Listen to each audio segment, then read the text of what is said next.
Hello dear BA first year student. आज हम अपना पहला यूनिट शुरू करते हैं। टॉपिक है Indian economy at the time of independence. आज़ादी के समय हमारी अर्थव्यवस्था कैसी थी। तो हम आज़ादी के समय की बात करते हैं तो सबसे पहले हम पोस्ट में जाते हैं कि आपकी आज़ादी से पहले जो होता है भारतीय अर्थव्यवस्था कैसी थी। और ब्रिटिश शासनकाल के दौरान लगभग 90 वर्षों तक अंग्रेज़ों ने हमारे देश पर शासन किया और हमारी अर्थव्यवस्था को पूरी तरह से ध्वस्त कर दिया था। तो सबसे पहले हम देख लेते हैं कि उपनिवेशवाद क्या है। आज भारत की गिनती दुनिया के तीसरे देशों के रूप में की जाती है।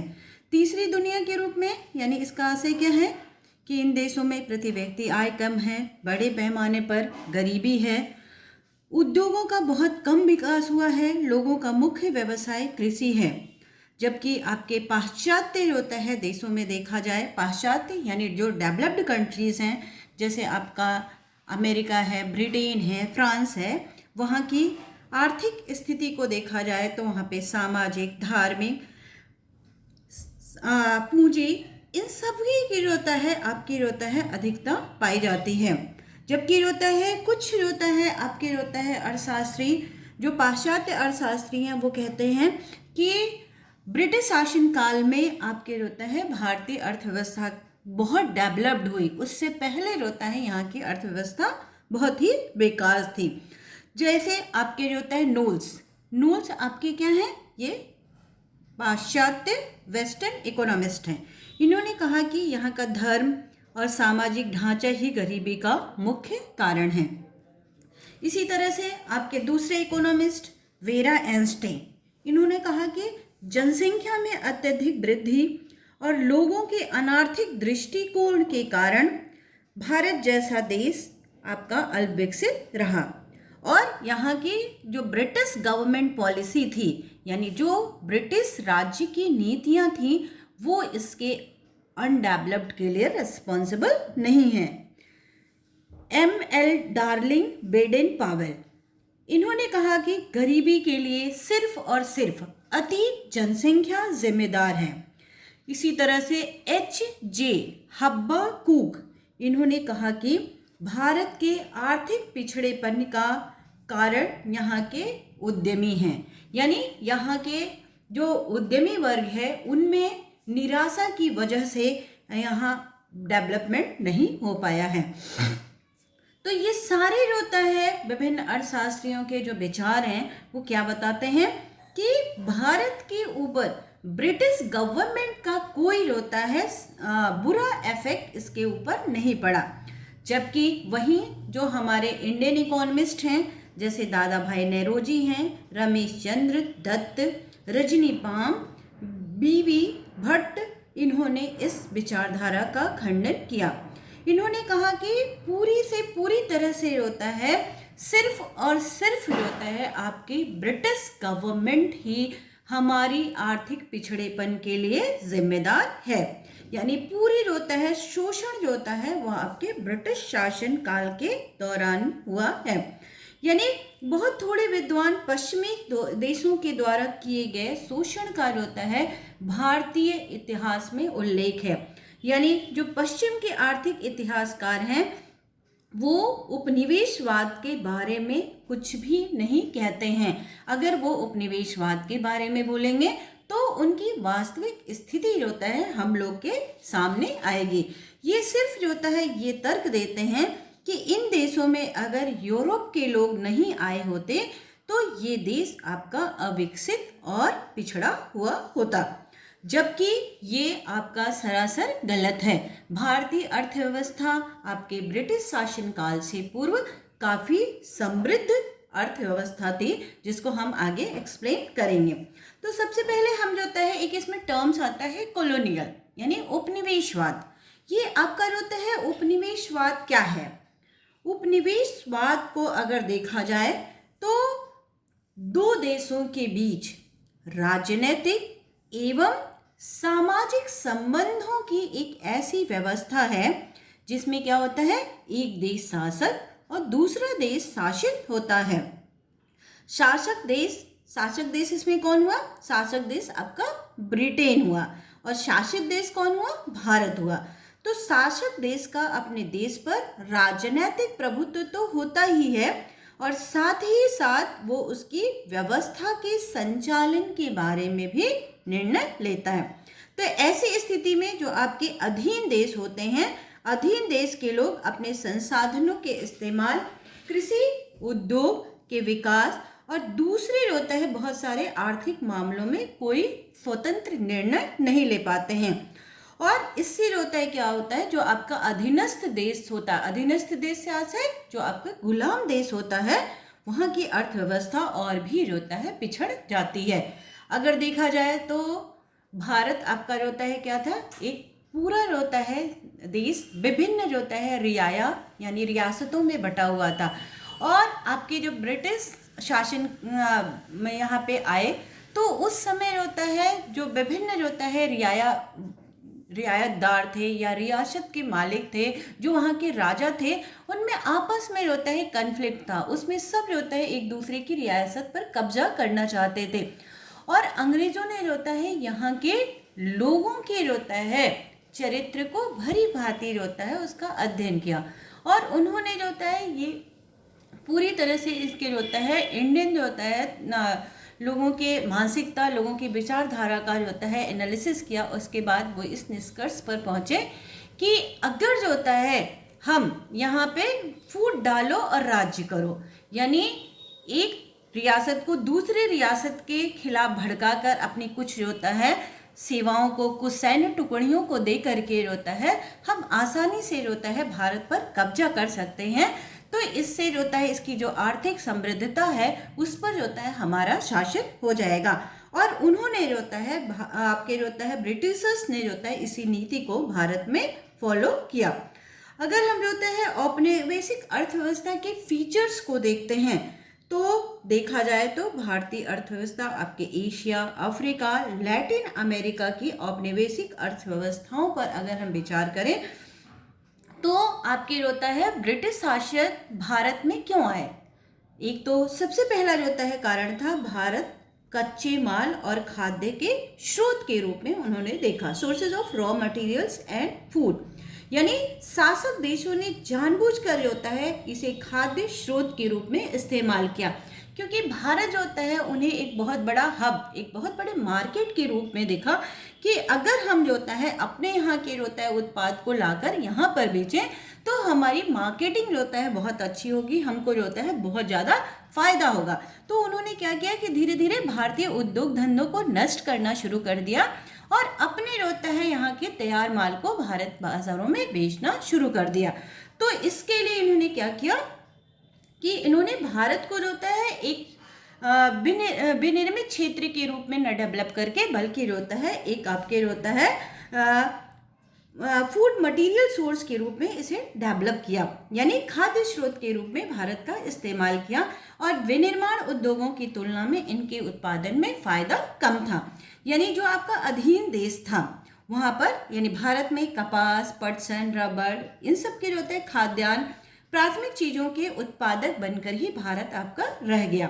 जहाँ पर आपके होता है खनिज संपत्ति पर्याप्त मात्रा में थी वहाँ पर भी होता है उद्योगों की होता है इन्होंने स्थापना नहीं की, बल्कि यहाँ से बहुत अधिक मात्रा में जो भी आपके होता है खनिज संपदा थी, जैसे आपका मैग्नीज है, अभ्रक है, लोहा, कोयला, ये क्या किया इन्होंने होता है विदेश यानी ब्रिटेन भेजना शुरू कर दिया। और धीरे धीरे होता है उन्होंने भारत में थोड़ा होता है विकास किया। थोड़ा विकास से क्या है, जैसे यहाँ की सड़कों का निर्माण किया, यहाँ पे होता है रेलवे सुविधाओं का विकास किया। इसका होता है कारण क्या था, यहाँ के होता है पोर्ट बंदरगाहों का विकास किया। उन्होंने इसके लिए भारत का विकास नहीं किया बल्कि सामानों को आसानी से भारत से इंग्लैंड ले जाने और इंग्लैंड से भारत लाने के लिए इसका विकास किया। उसके बाद औद्योगिक वस्तुओं के लिए बाजार, जैसे मैंने कहा कि जो आपके होता है भारत को उन्होंने क्या किया कि यहाँ के जो परंपरागत उद्योग थे जैसे हस्तशिल्प कला है, दस्तकारी है, कृषि है, इन सबको जो होता है इन्होंने नष्ट कर दिया। और जो यहाँ से जो होता है भारत से विदेशों को जो होता है माल जाता था उस पर उन्होंने क्या किया कि आयात पर भारी मात्रा में शुल्क लगा दिया और जबकि वहां से जो माल भारत में निर्यात होकर आता था उस पर इन्होंने कोई प्रतिबंध नहीं लगाया, ताकि क्या हो आसानी से उनके माल जो होता है यहाँ पर बिक जाए। और इन्होंने जो होता है रेल भाड़े में भी छूट कर दी। उसके बाद विदेशी पूंजी, भारतीय जो होता है पूंजी का लूट खसोट कर अपने देश में ले गए और यहाँ के जो होता है रेलवे, पोर्ट, सड़कों के जो होता है निर्माण के लिए उन्हीं जो होता है स्वदेशी भारतीय स्वदेशी पूंजी का भारत में अपनी पूंजी के जो होता है नाम से निवेश किया। तो ऐसे में जो होता है रेलवे, खनन, परिवहन, यातायात, बैंकिंग, बीमा व्यवसाय में जो होता है इन्होंने निवेश किया।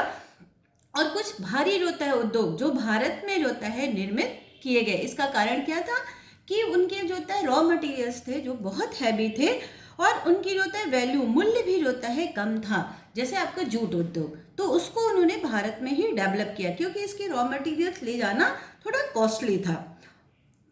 शोषण और संपत्ति का निकास, exploitation and drain of wealth, शोषण के सारे तरीके खुलेआम लूट खसोट से लेकर मुनाफाखोरी तक ब्रिटिशर्स ने अपनाए। और दूसरी होता है उपनिवेश में पूंजी का निवेश किया, यानी भारत की संपत्ति को लूट करके जो उनके दूसरे औपनिवेशिक देश थे वहां पर इन्होंने होता है पूंजी का निवेश किया। ये इसके होता है फीचर्स है। उसके बाद अंग्रेजी शासन और भारत का शोषण। अंग्रेजी शासन काल में भारत का कैसे शोषण किया गया। British rule and the exploitation of India. अंग्रेजों ने भारत में आगमन से पूर्व भारत आपके यूरोप से भी काफी समृद्ध राष्ट्र था, यानी यहाँ पर होता है 190 वर्षों के शासन काल ने देश का होता है पूरी तरह से शोषण किया, जिससे यहाँ की अर्थव्यवस्था पूरी तरह से खत्म हो गई और देश आर्थिक रूप से काफी पिछड़ गया। नेहरू, रजनी दत्त पाम जैसे होता है अर्थशास्त्रियों ने कहा कि प्लासी युद्ध के बाद जब अंग्रेजों ने भारत की सत्ता संभाली तो देश में पूंजीवादी विकास के लक्षण पर्याप्त मौजूद थे, लेकिन जब इंग्लैंड की व्यापारी पूंजी ने देश की अर्थ प्रणाली पर चोट की तो यहाँ पे पूंजीवाद की जो बची कुची संभावना थी वो भी समाप्त हो गई। उन्होंने व्यापारिक पूंजी और औपनिवेशिक शोषण किया, यानी merchant capital and the colonial exploitation. व्यापार के नाम पर अंग्रेजों ने भारत में जो यहाँ के कारीगर थे उनसे प्रत्यक्ष लूट मार करते थे। अंग्रेज गवर्नर के होता है नाम बंगाल के नवाब ने अपने मेमोरेंडम में एक पत्र लिखा कि उन्होंने कहा कि किसानों व्यापारियों से जबरदस्ती 1/4 कीमत पर उनके माल उत्पादन को हड़प रहे हैं। किसानों से मारपीट कर अपने 1 रुपए के सामान 5 रुपए में बेच रहे हैं। ये आपके होता है शोषण के कई तरीके थे। उसके बाद दूसरा तरीका अंग्रेज गवर्नमेंट के द्वारा माल गुजारी की वसूली। किसानों को लूटने का सीधा तरीका था। इसमें क्या एकत्रित राजस्व भारत में खर्च की बजाय कहाँ भेजा जा रहा था, इंग्लैंड को भेजा जा रहा था। और अकेले होता है बंगाल से कंपनी ने 6 वर्षों में 40,37,000 पौंड इंग्लैंड भेजे थे। तो आप अनुमान लगा सकते हो कि भारत में किस तरह का जो होता है करप्शन ब्रिटिश गवर्नमेंट काल में व्याप्त था। कंपनी के अफसर पूरी तरह से भ्रष्ट थे। सब जो होता है अपना फायदा करना चाह रहे थे, अपने देश का फायदा करना चाह रहे थे। एक एग्जाम्पल दे, जब क्लाइव भारत में आया तो उसके पास कुछ नहीं था। जब वो यहाँ से वापस गया तो उसके पास 250 लाख पौंड अपने साथ ले गया और एक 27,000 पौंड सालाना आमदनी की जमीन भी यहाँ पर छोड़ गया। यानी कंपनी शासन काल में देश जो है भारत पूरी तरह से तबाह हो चुका था। ब्रिटिश पार्लियामेंट के एक सदस्य जिनका नाम फुलरटन है, फुलरटन ने कहा कि बीते दिनों बंगाल के गांव विभिन्न जातियों से भरे पूरे थे। वाणिज्य, धन संपदा, उद्योग का भंडार था बंगाल, लेकिन हमारे होता है कुशासन ने 20 वर्षों में ही इन गांवों को पूरी तरह से बंजर बना दिया। खेतों में खेती नहीं की जाती थी, कई इलाकों में झाड़ियां उग गई थी, किसान पूरी तरह से लूट चुके थे, औद्योगिक निर्माताओं का दमन कर दिया गया था और बार बार अकाल होने की वजह से जनसंख्या भी कम हो गई थी। तो इससे बड़ा जो होता है एग्जाम्पल आपको और नहीं मिल सकता है कि किस ढंग से होता है अंग्रेजों के द्वारा भारत में व्यापारिक और पूंजी और औपनिवेशिक शोषण किया गया। उसके बाद औद्योगिक पूंजी का कैसे शोषण किया गया, industrial capital and the colonial exploitation. Company के द्वारा इकट्ठा पूंजी की गई, उससे क्या हुआ, इंग्लैंड में औद्योगिकरण को बढ़ावा मिला। यानी इंग्लैंड ने होता है अपने होता है अर्थव्यवस्था के विकास के लिए भारत में अधिक से अधिक पूंजी इकट्ठा करने का रास्ता अख्तियार किया। और इसका उन्होंने क्या किया, जो पूंजी का शोषण पहले चल रहा था अंग्रेजों के द्वारा, जो लूट खसूट ये सब चल रही थी, उसको उन्होंने कहा कि इसको बंद कर दिया जाए, क्योंकि इससे क्या होगा, भारतीयों में धीरे धीरे आक्रोश आने लगा था और उन्हें लगा कि हमको यहाँ से बाहर जाने में बहुत समय नहीं लगेगा। तो यहाँ पर जो होता है इन्होंने 1813 में 1813 में जो होता है इंग्लैंड गवर्नमेंट ने क्या किया कि कंपनी के जो एकाधिकार थे ईस्ट इंडिया कंपनी के, उसको खत्म कर दिया और बाद में औद्योगिक पूंजीवादी शोषण शुरू हो गया। यानी भारत से संपत्ति के निकास का मुख्य रूप उन्होंने क्या अपनाया, व्यापार। इंग्लैंड क्या करता था, अपने यहाँ की होता है निर्मित वस्तुओं को भारत में बेचता था, या और यहाँ के होता है घटिया माल की वजह से यहाँ पे बिक्री संभव नहीं थी। तो भारतीय उद्योगों को क्या किया गया, उन्होंने जानबूझकर नष्ट कर दिया, क्योंकि भारतीय उद्योगों की क्वालिटी बहुत अच्छी थी, बहुत उम्दा किस्म की थी। तो उन्होंने क्या किया कि भारतीय उद्योगों को ही समाप्त कर दिया, तभी इंग्लैंड के घटिया किस्म के माल यहाँ पर बिकने शुरू हो गए। यानी मुफ्त व्यापार की एक तरफा नीति यहाँ पर शुरू की गई। जैसे यहाँ के सूती कपड़ा बहुत अच्छा था, जो आपके होता है इंग्लैंड में निर्यात होता था, तो उन्होंने क्या किया कि उसमें भारी मात्रा में आयात शुल्क लगा दिया और आपकी जो होता है इंग्लैंड से जो सामान आता था उस पर कोई शुल्क नहीं था। तो भारत में जो होता है अंग्रेज पूंजीपति आपके जो होता है औद्योगिकरण के विरोधी थे और उन्होंने भारत में उन्हीं उद्योगों को विकसित किया या फलने फूलने का मौका दिया जो भौगोलिक दृष्टि से उनके हिसाब से जरूरी थे, जैसे जूट उद्योग, चाय उद्योग, नील उद्योग, कहवा उद्योग, ये सब के होता है उद्योगों को इन्होंने डेवलप किया। राजस्व, लोक व्यय, इनके नाम पर भी काफ़ी शोषण किया गया। सेना पर भारी खर्च के नाम पर होता है जो यहाँ के रियासत जो राजा थे उनसे होता है पैसों की वसूली की गई। पेंशन, गृह खर्च के होता है नाम पर होता है वसूली की गई। उसके बाद महाजनी पूंजी और औपनिवेशिक शोषण, financial capital and the colonial exploitation. Bharat में आपकी यातायात व्यवस्था अच्छी नहीं थी, जिससे क्या होता था कि माल पहुंचाने में काफ़ी दिक्कत होती थी। इसके लिए अंग्रेजों ने क्या किया, भारत में होता है रेल सुविधाओं का विकास प्रारंभ किया। तो इसके लिए इनको जो होता है पूंजी की आवश्यकता थी, तो इन्होंने क्या किया कि एक छोटा सा जो होता है हिस्सा आपके इंग्लैंड से ले आए और बाकी हिस्सा यहीं की पूंजी को निवेश किया और कहा कि ये हमारी पूंजी है जिसको जो होता है लगा करके हम इसका निर्माण कर रहे हैं। तो इससे जो होता है क्या हुआ, वो यहाँ के जो होता है रुपए पैसे आपके होते हैं इंग्लैंड भेजना शुरू कर दिया। तो इस तरह से भारत में क्या हुआ, जो भी होता है उन्होंने शो किया कि हमने पूंजी लगाई, उस पूंजी पर जो होता है उनको जो होता है लाभांश और ब्याज यानी प्रॉफिट और जो होता है इंटरेस्ट दोनों जो होता है देना पड़ा। तो ये सब जो होता है आपके होता है तरीके थे जिसके माध्यम से अंग्रेजों ने भारतीय अर्थव्यवस्था को पूरी तरह से क्षतिग्रस्त किया।